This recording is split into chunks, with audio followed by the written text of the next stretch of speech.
mga kapuso, nandito pa rin po tayo ngayon sa Quiapo Church at sa mga sandali pong ito ay dinaraos na po yung ika-4 na misa para sa araw na ito. Ito pong nagsimula ng alas 7 ng umaga pero tanging yung 4 a.m. at 5 a.m. lamang yung simbang gabi masses.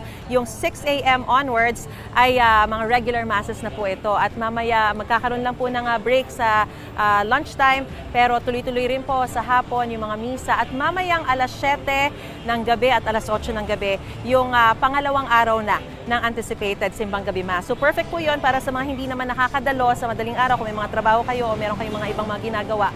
Sa gabi nyo po pwedeng masimbahan yung, o masalihan yung simbang gabi masses para makompleto nyo pa rin yung 9 days na simbang gabi. Samantala mga kapuso din nagsarin po ng mga Katoliko ang mga simbahan sa ilang mga probinsya ngayong unang araw ng simbang gabi. Sa Lipa, Batangas, hindi mahulugang karayom ang loob ng San Sebastian Cathedral. Maging ang labas nito na puno rin ng mga nagsisimbang pamilya at magbabarkada. Matapos ang misa, patok sa mga nagsimba ang puto bumbong. Puno rin ng mga deboto ang St. Joseph the Worker Cathedral Shrine sa Tagbilaran, Bohol. Ang ilan sa labas na ng simbahan tumayo at nakinig ng misa.